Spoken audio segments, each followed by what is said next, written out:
보실 말씀은 야고보 4장 9절 10절입니다. 슬퍼하며 애통하며 올지어다. 너희 웃음을 애통으로 너희 즐거움을 근심으로 바꿀지어다. 주 앞에서 낮추라. 그리하면 주께서 너희를 높이시리라. 아멘.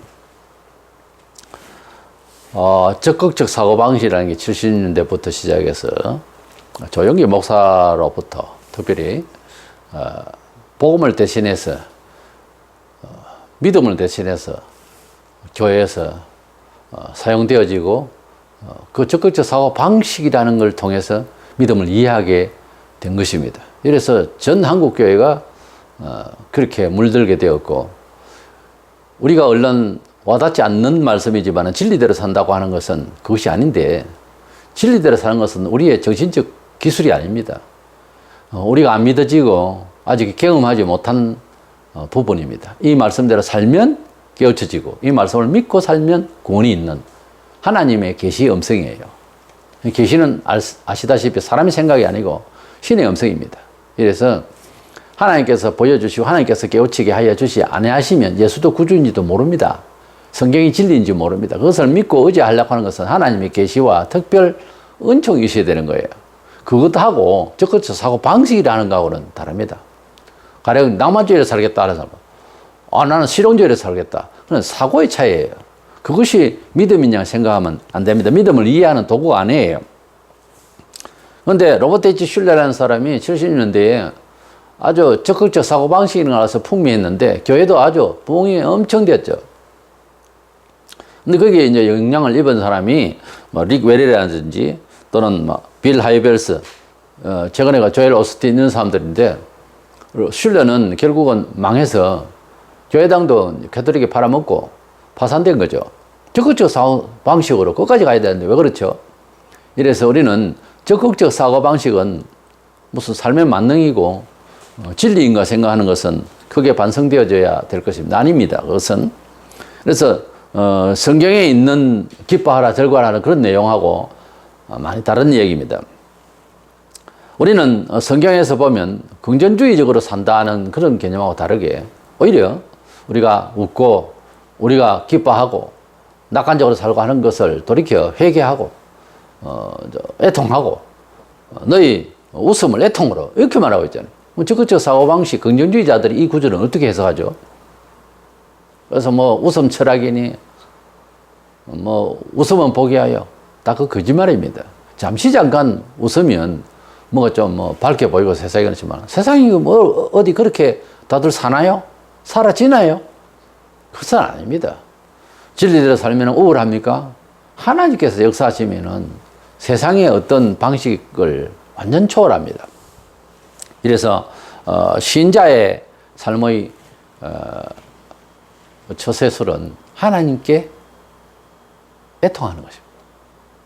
하나님께 애통, 신자의 애통이라는 주제로 말씀을 나누고자 합니다. 먼저 인간의 본성은 죄스러워서 생각하는 것, 계획하는 것, 방식이 다 허술합니다. 원래 허술해요. 그래서 시대마다 자꾸 바뀌어요. 철학도 바뀌고 과학적인 요소들도 바뀌고 사유가 바뀌고 이념이 바뀌고 가치관이 바뀌어요. 자꾸. 왜? 사람은 하나님께서 원래 그렇게 세상 사는데 복잡하고 어렵고 자꾸 변화되고 이렇게 만든 것이 아닙니다. 하나님을 떠나서 하나님의 말씀을 떠난 이유로 원죄의 이유로 사람이 자꾸 타락하면서 뇌 자체가 프로그램이 혼란스럽게 됐다 이 말이죠. 하나님께서 심어준 소프트웨어가 말하자면 하나님의 말씀을 벗어나서 생각하고 활동하고 경험하는 것들 속에서 자기들이 알고 있는 지각이 다 틀렸다는 거죠. 그것을 빨리 인정을 해야 됩니다. 사람이 가지고 있는 이 지식과 종교적인 심지어 그런 거라도 예수 안에 들어오면은 이것은 바뀝니다. 사도 바울은 알다시피 유대교 종교 지도자로서 율법 교사였습니다. 율법 교사면 당시에 13세 때부터 시작해서 아주 철저하게 가르침을 받아서 교사가 됩니다. 그런데 미셸을 죽이는데 동조하고 교회를 핍박하다가 직접 공중에서 예수님이 나타나서 그를 불러서 내가 너를 사실은 이방인에게 복음을 전파하기 위해서 너를 준비한 너는 나의 그릇이다.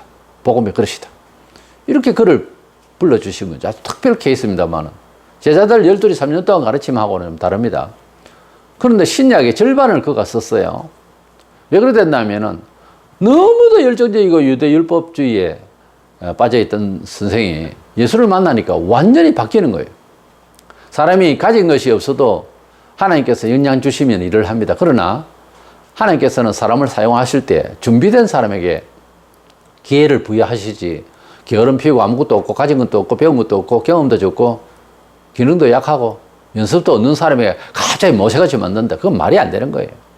하나님께서 역사하심을 구약에서 신약에 쭉 보면은 상식이 약간 통한 입장에서 특별한 경우가 아닌다면은 그렇게 역사하시지, 사람을 들어서 사용을 하실 때에 아무런 준비도 없는 사람에게 준다? 안 그래요. 기회는 준비된 자에게 온다고 했습니다. 어떤 좋은 기회가 그것을 취해서 유익하게 할 만한 사람이 아닌데 주겠어요? 자연적으로 그렇게 되겠냐고, 뭔 일이든지. 물이 흐르는데 물을 받아야 되는데 통로가 열려져 있는 대로 물이 오는 것이지, 꽉 막혀 있는데 억지로 거기서 갈 것이다, 그렇게 생각하는 거하고 같은 이야기예요. 모든 것이 자연스럽게 이루어집니다. 이래서 우리 사람이 가지고 있는 예수를 만나기 전에는 모든 것이 죄스럽다는 것, 이것을 빨리 알아야 됩니다. 본성은 죄스럽고 죄스러운 생각은 또 죄를 낳습니다. 로마 3장 4절에 사람은 다 거짓되되 오직 하나님은 참되시다 할지어다. 사람은 다 거짓되되, 다 하는 갈릴레오 공자 맹자 소크라테스 플라톤 누구든지 다 죄스럽고 다 거짓되다 그랬어요. 이 거짓은 사회적 윤리를 말하는 것이 아니고 사람이 가지고 있는 정서와 심령 자체가 죄스러운 거예요. 뭐 발동하면 죄, 뭐 좋은 문화를 창출하고 새로운 아이디어를 그거 다 죄로 합니다. 그것이 어떻게 만들어지고 구상하고 한 것들이 하나님께로 향하는 목적을 가지고 선의의 뜻이 하나님께 있고, 아무리 선한 뜻이 있어도 하나님께 선해야 됩니다. 세상에서 선행을 한다 하지만은 글쎄요, 선행하던 사람이 사람을 살해하는 경우도 허다합니다. 희한합니다. 그래서 하나님께로 선행을 하지 않는 그 밑바닥에 있는 인간적인 것은 꼭 자아가 들어있어요. 내라는 것이 있다, 이게 내 영광이. 그러니까 하나님께 선행은 그렇지 않습니다. 하나님 앞에서 일하는 것은 다릅니다. 하나님 앞에서 일했다는 교회가, 하나님 앞에서 조수했다는 목사가, 하나님 앞에서 일했다는, 충성했다는 그런 교인이 나중에 뭐 불만을 하고 화를 내고 하나님과 대적한다, 그런 경우도 있죠. 발생하죠. 근데 진정으로 하나님 앞에 아낌없이, 조건 없이 그렇게 봉사하고 그렇게 충성하고 헌금하고 그렇게 사회에 적극적으로 그렇게 살았으면 돌아서서 반대급부를 바라지 않습니다. 하나님께 영광을 돌렸으면 됐다는 거예요. 자기는 오히려 빠져요. 이름도 없이 빛도 없이. 그런 가운데 자기가 너무 행복한 것을 간직하게 되는 거죠. 이 행복을 빼앗을까 봐 공개하지 않도록 자기 선행에 대해서 말립니다, 오히려. 이게 진짜 믿음의 비밀을 가진 자고 하나님께서 함께 하시는 사람이죠. 요한복음 8장 44절에 너희는 너희 아비 마귀에게서 났으니 거짓의 아비가 되었다. 유대인들이 아브라함은 후손이죠, 육신적으로. 그러나 정신이 지금 완전 말하자면 마귀 새끼가 되어 있는 거예요. 그냥 종교가 외식되고 거짓말하고 그렇게 사니까 예수님께서 거짓의 아비 마귀가 자식이라고 그렇게 말씀하셨고, 그 독사의 새끼들아 그렇게 말씀을, 독사의 자식아 그렇게 저주하시고 분노하시고, 세리요한도 그렇게 말했죠. 우리가 교회를 다닌다, 전도적인 교회에 오래 다녔다, 그거 가지고요 들이밀면 유대인들이 그랬어요. 우리는 전통적으로 아브라함의 후손이고 우리가 남의 종이 된 적이 없다, 이방인들은 사람도 아니다, 뭐 이런 식으로 살다가 결국 메시아를 죽이고, 그 배경을 자세히 성경을 보면은 죄인들이에요. 살아가는 태도들이 보면 사람이 죄를 지어도 죄가 아닌 것처럼 생각하게 되는 이상한 종교적 이해가 이단들에게 있습니다. 분명히 사회적으로 봐도 죄가 되는데 자기들끼리는 죄가 아니라는 거예요. 이런 일이 유대인들에게 있었다 이거죠. 계속되면 하나님의 행벌이 따릅니다. 서기 70년경에 그래서 결국 그 많은 뭐 의인이라고 하는 그 그 많은 율법사들, 그 많은 제사장이 있어도 불타서 성이 박살이 나고 이스라엘 국호가 날아갔습니다. 110만 명이 불에 타 죽고 약 10만 명이 포로로 당하고 나머지는 도망가서 살고 약 2000년 동안 헤맸습니다. 이스라엘이 1948년 5월 14일 해방되기까지 국호를 얻기까지는 이스라엘 나라가 없으면 백성만 있었지. 하나님을 그렇게 불경하게 섬긴다고 하기를 너무 오랫동안 괴롭히니까 하나님 가만히 안 놔두는 거예요. 하나님 백성이라도 가만두지 않습니다. 우리가 세상 살아가는데 어려움이 있고 사람이 잘못된 것이 있다는 정도만 알았지 어떻게 그 방법이 적극적으로 살면 돼. 유쾌하게 살자. 컨디션 조절하면 한다. 그렇게 살면 되겠지. 아니에요. 교육의 목적이 뭐죠? 모르고 알지 못하는 걸 깨우치게 하는 것도 하지만은 사람이 사람답게 살아갈 수 있는 인격체를 만들기 위한 것이 원래는 교육의 목표잖아요. 물론 기술적인 전문 분야 말고요. 전문 분야에도 결국은 인성이 빠지면 안 되거든요. 결국 뭡니까? 교육이나 종교나 사람을 탓하려고 하는 거예요. 사람이 잘못되어 있다. 교육의 목적도 그거 아니에요. 모르는 것도 잘못이죠. 알려고 해야지. 근데 종교까지 가면 사람은 잘못된 건데 고치자 그거예요. 그러니까 기독교 신앙도 마찬가지로 그 선상에서 볼 때에 무엇을 고치려고 하는 것이 문제예요. 그러니까 회개. 교육의 목표도 반성과 회개와 고침입니다. 그거 없이 무슨 교육을 합니까? 종교 마찬가지예요. 종교는 하나의 삶의 방식이 아닙니다. 사람을 근본적으로 고치려고 하는 겁니다. 인간의 본성은 죄스러워서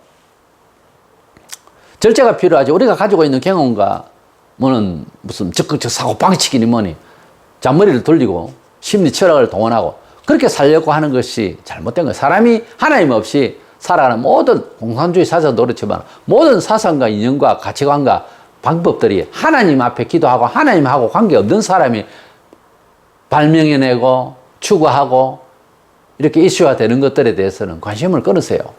결국은 망합니다. 하나님 없이 생각하는 것들은 전부 다 죄로 가게 돼서 왜? 우리 사람이 다 근본이 고장나 있기 때문에 그렇습니다.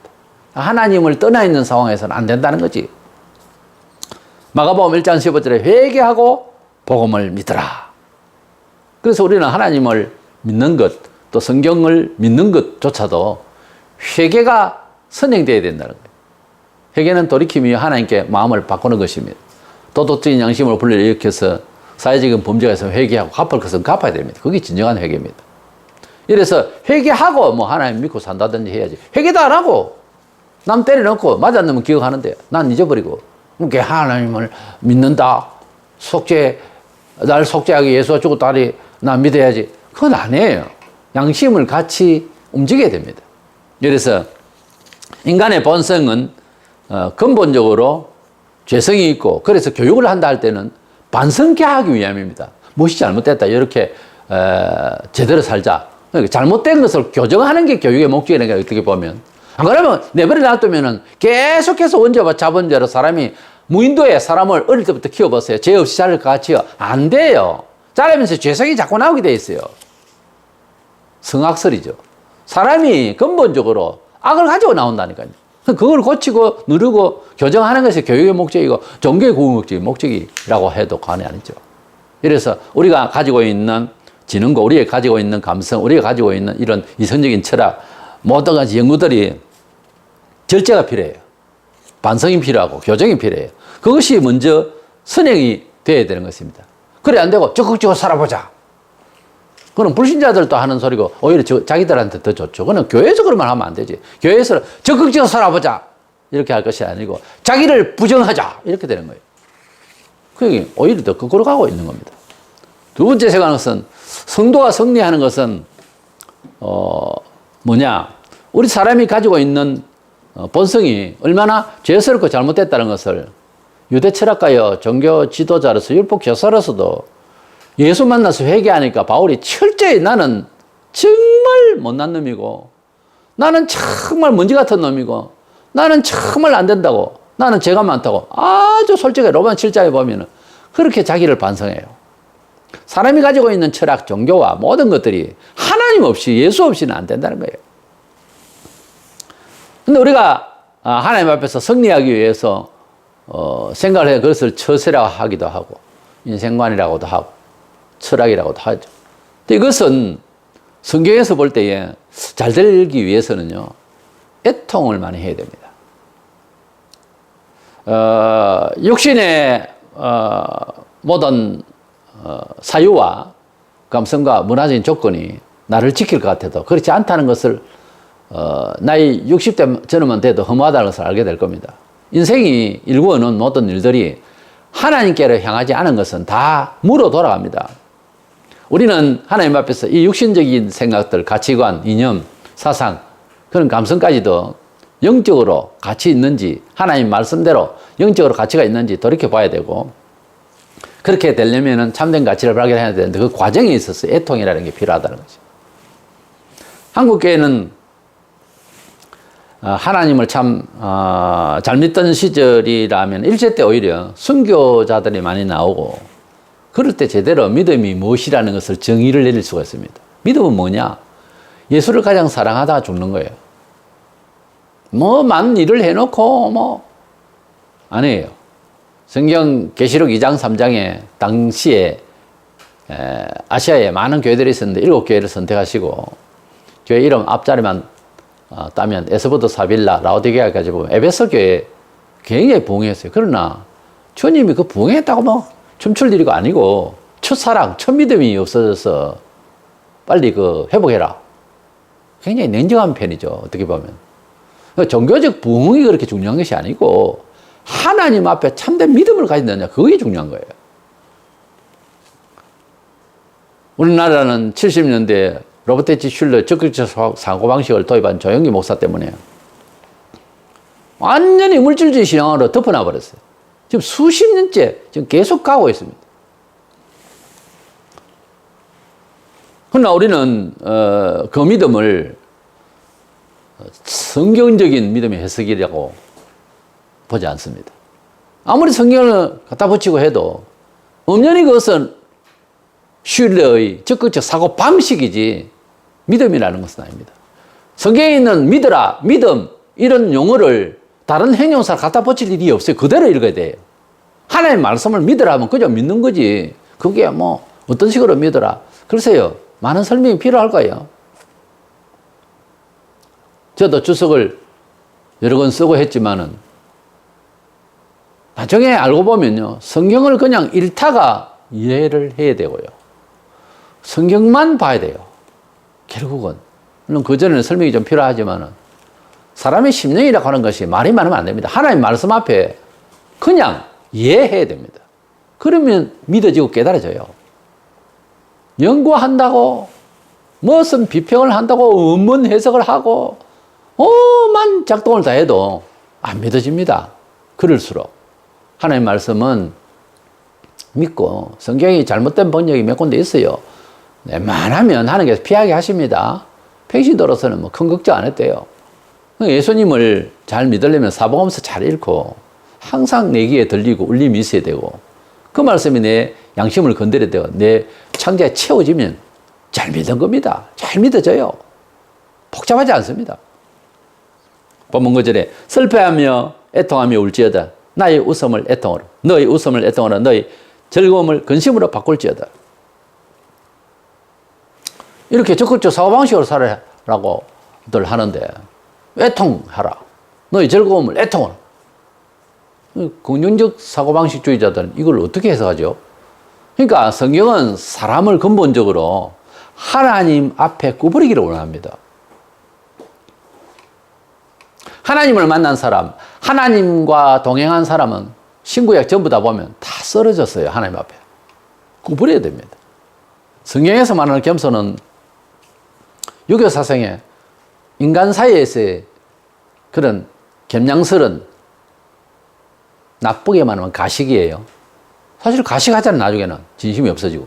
그러니까 공자의 도가 좋긴 한데 형식이 될 수가 있어요. 형식. 공자의 도에 학이시습지 불륜이라고 학자란 말이에요. 배울 학자인데, 그 배운다는 거는요, 본 뜬다는 말에서 나왔어요. 그러니까 어른이 하는 대로 한다는 거죠. 영혼 없는 소리야. 이게 형식화된단 말이에요. 유학사성이 현실화되기가 쉬운 거예요. 하나님 앞에서의 믿음이라고 하는 것은 그런 것이 아닙니다. 우리가 가지고 있는 이 모든 것들이 하나님 앞에서 애통으로, 회개함으로 치유가 되고, 우리 하나님의 은혜를 받는 것은 나중 일입니다. 내가 은혜를 만드는 게 아니에요. 마태오 장 4절에 애통하는 자는 복이 있나니 그들이 위로를 받을 것이며, 왜 그러냐? 하나님은 사람들의 앞에 와서 모든 죄와 자랑과 할 수 있다는 생각을 버리라는 거예요. 그러면 사람이 정서적으로 약해지지 않아요. 하나님이 강화시킨 사람은 굉장히 부드러운데도 끝까지 부드러워집니다. 그게 힘이에요. 하나님 앞에서 받은 양심은 흔들리지 않아요. 그런 것을 믿음이라고 그러고, 믿음은 원래 성경적으로 계시예요. 계시. 적극적으로 내가 뭘 해보겠다 아니고 하나님께서 주시는 믿음 따라가는 겁니다. 그러니까 내가 이제 전등을 가지고 어두운 야산을 넘어간다. 그래서 내가 가는 거죠. 그런데 앞에서 힘 좋고 총칼 들고 아주 짐승이 와도 잡을 수 있는 건장하고 총을 든 사람이 환하게 비춰주면 나는 이제 따라만 가면 되잖아요. 따라가는 것과 내가 찾아가는 것은 많이 다릅니다. 따라가면 편하잖아요. 따라가면 편하죠. 얼마나 편한지 몰라. 따라오는 사람이, 따라오게 하는 능력 있는 사람이 앞으로 가면서 따라오는 것을 보면서 보람이 있어서 기분이 좋아요. 부부를 치면은 남편은 따라오라 해야 되고, 어떻게 보면 아내는 따라가는 그런 그림이 그려집니다. 잘 따라오면 이뻐요. 근데 남편이 힘이 없어서 따라오라 하지 못하면 여성이 따라오라 하는 경우도 굉장히 특별히 그런 문제는 있을 수 있습니다만 원칙은 그게 아니에요. 잘 따라오면 그렇게 이쁠 수가 없어요. 하나님께서 따라오라 하면서 주님이 내 길을 따라오라, 나를 따르라 하시고 가셨어요. 그런데 성천까지 하시고 재림하실 것입니다. 위대한 삶을 우리에게 보여주셨어요. 잘 따라가면 이뻐해요. 내가 알아서 하겠습니다. 여기서부터 이제 문제가 생기는 거예요. 적극적 사고방식은 내가 알아서 하겠다는 거예요. 생각이 너무 많은 사람이지. 생각이 너무 많으면 믿어지지 않습니다. 예. 세상의 견해를 가지고서 하나님 앞에 들이대면은 안 믿어져요. 부딪힙니다, 믿음과. 그래서 믿음은 순종이고 단순해요. 하나님 말씀 안에서 모두가 다 죄인이고 모두가 다 순종만 해야 되는 상황인 거예요. 그게 예수 믿는 상황입니다. 요한일서 4장 1절에 사랑하는 자들아 영을 다 믿지 말고 오직 영들이 하나님께 속하였나 분별하라. 많은 거짓 선지자가 세상에 나왔습니다. 지금 10세기 말부터 21세기에 거쳐가는 이 긍정주의 사고방식이 가장 큰 이단성 있는 사상이에요. 이 교회 안에서 하나님의 계시를 무시하고 자꾸 긍정적으로 살자, 긍정적으로 말하고 긍정적으로 뭐 이해하고, 그게 믿음의 기술 같은데 그게 아니에요. 그것은 하나님을 믿기 때문에 사랑하며 하나님을 믿기 때문에 소망을 가지며 그렇게 비슷한 양식으로 말은 하지만 긍정주의 사고 방식이라는 자체는 믿음은 아니라는 거지. 하나님을 아무리 사랑하고 하나님의 은혜를 아무리 많이 받아도 때로는 순교까지 가게 되는 핍박이 따르는 인내가 필요한, 인내를 왜 해? 툴툴 틀고 안 해요. 하나님의 어떤 말씀의 원칙을 따라가고 지켜나가고 서운한 대로 가고 하는 과정이 편치를 않습니다. 그러나 그것이 믿음이라는 거지. 그 믿음은 우리끼리 같이 누구나 연습하고 활용하고 생활에 그냥 예사로 할 수 있는 그런 차원이 아니에요. 나는 할 수 있는데 그들은 못할 수도 있다고. 그들은 잘 하는데 나는 따라가기 힘든 것이 있어요. 그만큼 믿음이라고 하는 것은 긍정적 사고방식 아무나 공유할 수 있는, 헤헤 웃고 뭐 그게 그 웃음 철학이님은 그거 아무나 할 수 있는 거잖아요. 믿음의 이야기는 아니라는 거지. 그 이야기는 적극적 사고방식은 주로 뭡니까? 문화 번영이에요. 성공적인 인생을 살려면 적극적으로 살아라, 그거 아닙니까? 우리 기독교를, 우리가 예수교를 믿는 것이 잘 먹고 잘 살기 위해서 이렇게 예수교를 믿는다, 이런 기초 위에 생각하다 보니까 적극적 사고방식이 먹혀들어가는 것이에요. 그러나 우리는 예수를 만났을 때 인생이 무엇이며 사고가 어떻게 되는지 그거 이야기하려고 했기 때문에 적극적 사고방식이 없어도 아니 그런 생각으로 이걸 믿자는 건 아니에요. 기다마 하나님께서 우리에게 인생이 뭐라 했는지 사고는 어떻게 될 것인지 그거 들으러 온 것이지 그거 듣자고 하는 것이지. 내 인생 살면서 작거나 많은 하나님 앞에 감사하며 예배하자는 것이었지 적극적 사고방식 들으러 온 것은 아니에요. 적극적 사고방식은 100% 세상 성공을 위한 이야기입니다. 결국은. 그건 유물론이죠. 그건 공산주의죠. 그거는 물신입니다. 그거는 타락이에요. 가만히 생각해 보세요. 위험한 이야기가 아니라 이거는 최악입니다. 적극적 사고방식으로 예수 믿는 거 아니라니까요. 그것은 합리주의고 그것은 유물론으로 가고 유물론은 결국은 공산주의로 가는 겁니다. 공산주의는 뭡니까? 하나님 없는 거 아닙니까? 적극적 사고방식 계속 외우면 하나님 없어져요. 마음에. 우리의 바람이 뭡니까? 고린도서 4장 18절 우리가 주목하는 것은 보이는 것이 아니요 보이지 않는 것이니 보이는 것은 잠깐이요 보이지 않는 것은 영원함이라. 성도가 가지고 있는 비전이 뭐예요? 적극적 사고방식으로 부자 되겠다. 그거 아니에요. 사고의 세계를 영원한 세계를 바라보고 천국 소망 가운데서 이 세상 사는 겁니다. 잘 살아야 되겠고 정인다운 삶을 살아야 되겠지만 결국은 덧없는 세상 소망 같지 않습니다. 우리는 사후의 영원한 천국에서 살 것을 우리가 바라보고 우리의 부활을 기대하고 기다리고 있는 것이지 기대하는 것이라 믿고 기다리는 것이지 뭐 세상에 뭐 잘 먹고 잘 살기 위해서 아니에요. 하나님 나라를 위해서 쓰임받고 충성하고 봉사하면요 나중에 세상에 필요한 것들을 하나님께서 채워주세요. 그런 경험 안 해봤습니까? 걱정을 하고 적극적으로 어떻게 살고 그런다고 해서 잘 되는 것도 아니에요. 우리는 세상은 늘 항상 변합니다. 50년 전이 다르고 100년 전이 다르고 그렇습니다. 130년, 140년 전에 기독교가 돌아와서 수많은 교회의 사상의 변화가 있었습니다. 지금은 전염병으로 인해서 더 지금 교회는 무엇인가 혼란을 겪습니다.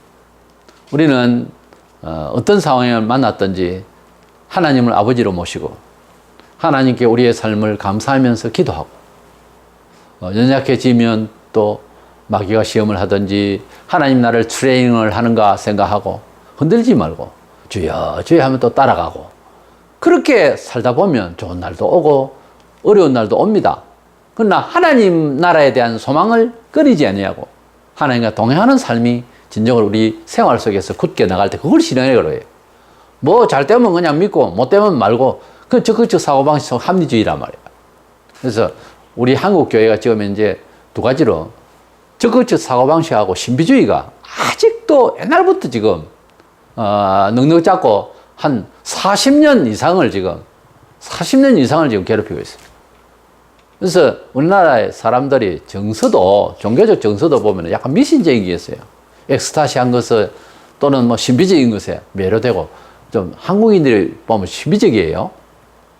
그러니까 더 위험한 거예요. 신비적인 요소가 성경에 충만하지만은 믿음은 정제되어야 됩니다. 성경에서 말하고 있는 중심부를 보고 그래서 예수 안에서 이해를 제대로 해야지 신비로운 체험만 하면은 뭐 잘 믿는 것처럼 자기를 막 과시하고 그거 아니에요. 그리고 적극적 사고방식이 그러면서 아무나 막 보고 방글방글 웃고 막 잘 될 거라 하고 병원에 가서 아파트를 누이고 사고 사든지 병 사든지 사람이 죽었는데 거기서도 막 긍정적으로 웃을 겁니까? 사람이 대중 없이 말이죠. 아무 데나 웃고 그럼 웃음 철학이 뭐 성공이 되고 어쩌고 하는데 그러나 성경은 우리가 항상 애통하고 하나님 앞에서 눈물로 애통하고 겸손하고 낮아져서 그래서 하나님께서 지시하시고 인도하시는 이미 성문에 성경을 따라가고 또한 동시에 하나님 성령께서 우리를 인도하시는 길을 잘 받아서 가는 것이지 내가 뭐 적극적으로 아니에요. 적극적 사고방식이나 신비주의로 뭐 뒤집어지고 뭐 입신하고 그런 데 빠지지 마세요. 하나님 말씀을 읽고 내 양심이 두드리는지 또 하나님 말씀대로 살려고 열심히 노력하고 삶의 현장에서는 성실함과 정의로움 이 두 가지밖에 없어요. 최선을 다해서 열심히 일하고 양심을 바로 살려서 일하면 됩니다. 그리하면요 굶어 죽지 않아요. 그리하면 뒤처지지 않습니다. 하루 잔머리 쓰고 하니까 문제가 발생하죠. 정직하게 살면 돼요. 그 이상 뭘 그렇게. 그리고 하나님 앞에 필요한 것을 위해서 기도하고 하면 또 기적이 있을 수 있고요. 기적주의를 나가지 마세요. 그래서 하나님께서는 이런 시대에 우리 성도들에게 뭐 적극적 사고방식이니 불안하니까 세상에서 강직해야 된다느니 이런 쪽보다 애통하라, 회개하라, 낮아지라 이렇게 말씀하고 있거든요. 긍정주의자들을 보면 성경이 비관적이야? 사람에게 대해서. 그렇잖아요. 사람은 죄인이 되기부터 시작해서. 이런 비관적인 이야기가 있을 수 있느냐 싶으죠. 그렇지 않습니다. 사람은 어차피 교육의 목적이나 종교의 목적이 우리를 절제시키고 우리를 반성하려고 하는 거예요. 잘못된 것을 지적하는 것이고. 그렇게 됐을 때 하나님 앞에 회개하고 겸손하고 애통하면 은혜를 주시지 강직해가지고 적극적으로 알 수 있습니다. 아니에요. 뭐 CCN도 하면 나는 할 수 있다 해보자. 글쎄 나 그것도 별로 반갑지 않아요. 할 수 있는 것은 하나님이 하시지 뭘 내가 또 하자 그러나 예사이키야 나 할 수 있어. 그거는요 일반 회사에서 옛날에 롯데 회사에서 그랬는데 나 할 수 있다 하고 온 거리를 신입사원은 다니면서 나 할 수 있습니다. 롯데에 나는 분실입니다. 그래 외치도록 한답니다. 그것하고 하나님의 말씀의 계시의 말씀을 따라가는 거하고는 차원이 다릅니다. 하나님의 말씀을 따라서 승리하는 저와 여러분 되시기를 주 여러분으로 축원합니다.